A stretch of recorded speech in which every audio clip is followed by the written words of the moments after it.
Ilang OFW sa Agusan del Sur na umuwi noong kasagsagan ng COVID-19 pandemic ang tinulungan ng lokal na pamahalaan. Narito po ang report. Sumaklolo na ang lokal na pamahalaan ng Agusan del Sur sa mga overseas Filipino workers na umuwi sa lalawigan sa kasagsagan ng pandemic.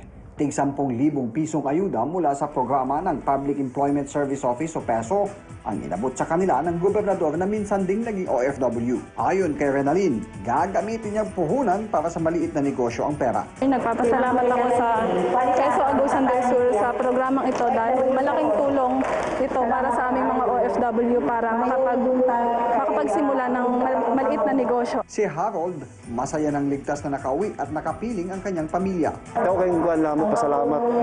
Nakauli mig safe. Of course, na mga tabang na sa mga gobyerno yun kay para makauli. So it's a protocol mang yun system. Kung wala sila, hindi mo nakauli. Sina Harold at Renalyn ay kabilang sa higit 230,000 na mga OFW na umuwi sa bansa sa kasagsagan ng pandemic. At higit 100,000 pa ang inaasahang uuwi hanggang sa katapusan ng Disyembre. Sa ilalim ng panukalang batas na Senate Bill No. 1835, mas matutugunan ang kapakanan ng mga katulad ni Harold at Renalyn kapag may kagawarang tututok sa mga overseas Filipinos. Batid ng may akda ng panukalang batas na si Senator Bongo ang hirap na dinanas ng mga OFW sa iba't ibang panig ng mundo. Kaya dapat lang anyang matulungan ang mga tinaguriang mga bago at buhay na bayani ng bansa. Kaya apila niya sa mga kapwa mambabatas at sa executive branch na maisabatas na ang paglikha ng Department of Overseas Filipinos. Huwag nating kalimutan na mahigit 10 milyon po ang OFWs natin, ang mga overseas Filipinos.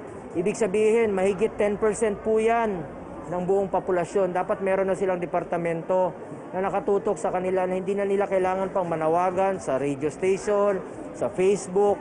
Nakatakda niyang talakayin sa December 7 ang panukalang batas na lilikha ng Department of Overseas Filipinos. Sa lilikhaing kagawaran, magiging saklaw na nito ang lahat ng ahensya ng gobyerno na nakatutok sa mga OFW gaya ng Philippine Overseas Labor Offices at International Labor Affairs Bureau na ngayon ay nasa ilalim pa ng DOLE at ang International Social Services Office ng DSWD.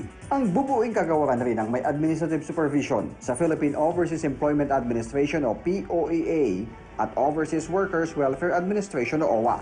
Nakasaad din sa panukalang batas na sa lahat ng bansang may OFW ay kailangang magkaroon ng tanggapan na magsisilbing kanlungan ng mga nagkakaproblemang OFW.